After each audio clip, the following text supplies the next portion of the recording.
by two routes. Anterior route passes anterior to the mandibular or articular fossa. The posterior route runs along lateral margin of mandibular fossa and above the external auditory meatus to get continuous with the supramastoid crest. Sometimes a small post-glenoid tubercle may be visible on the posterior margin of the mandibular fossa. The external auditory meatus. External auditory meatus is formed chiefly by the tympanic plate of temporal bone.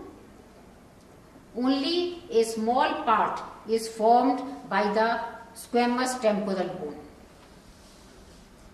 The suprameatal triangle is posterior-superior to the external auditory meatus. Its boundaries are supramastoid crest, posterior-superior margin of external auditory meatus, and a tangent to the posterior margin of the meatus. This triangle forms lateral wall of the mastoid antrum, the big ear cell in relation to posterior wall of middle ear. In case of severe infection and pus formation, the antrum is opened through the suprameatal triangle. The mastoid process. Mastoid process is a nipple-like projection behind external auditory meatus. It is not seen at birth but appears at about 2 years. The styloid process.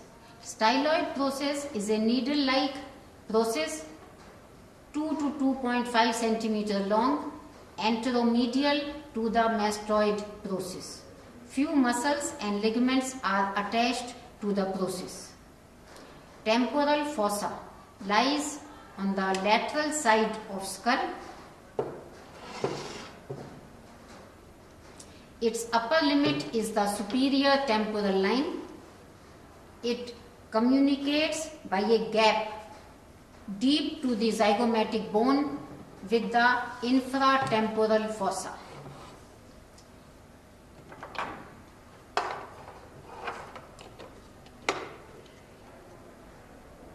The temporalis muscle fills most of the temporal fossa. Infratemporal fossa. It lies between lateral pterygoid plate of the sphenoid and ramus of the mandible.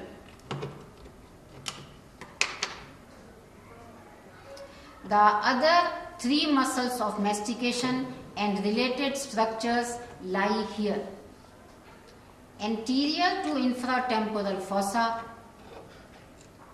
is the pterygopalatine fossa.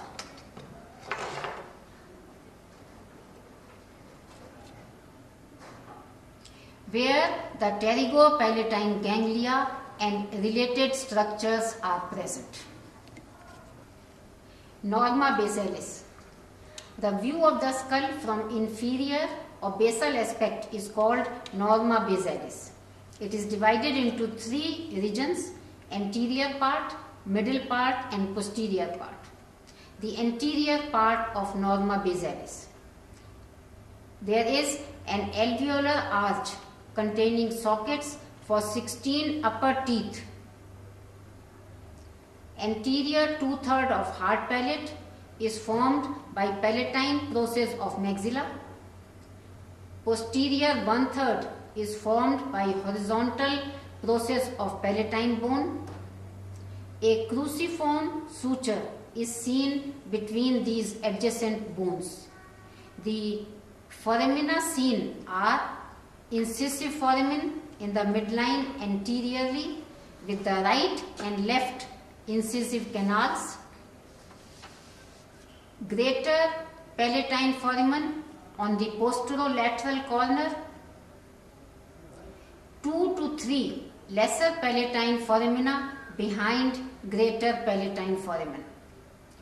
Posterior nasal spine is seen in midline posteriorly. On each side, a little anterior to posterior nasal spine is a palatine crest. The middle part of Norma basalis. It comprises area from posterior border of hard palate to anterior margin of foramen magnum. Structures seen are posterior border of vomer, which separates the two posterior nasal openings. Behind is a broad bone formed by fusion of basi-sphenoid and basi-occipital.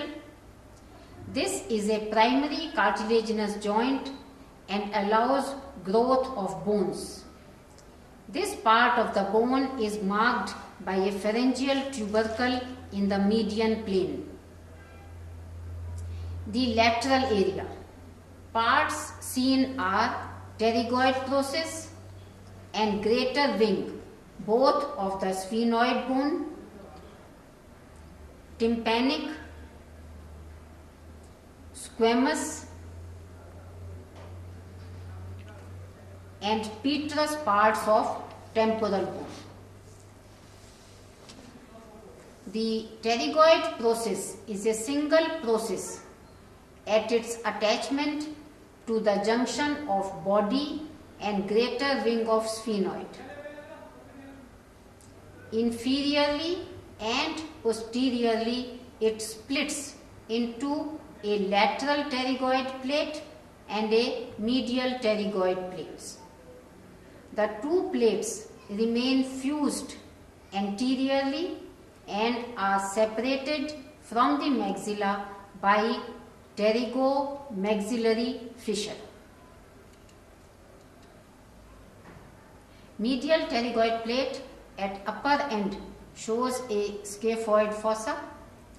Lower end shows a pterygoid humerus.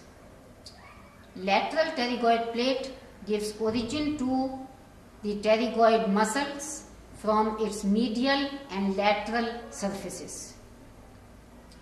Greater wing of sphenoid lies lateral to pterygoid process. It articulates laterally with squamous temporal and medially with petrous temporal.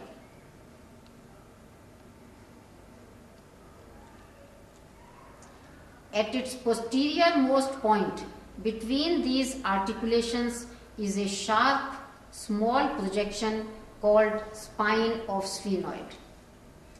Spine of sphenoid is related to auriculotemporal nerve laterally and to cauda tympani nerve medially.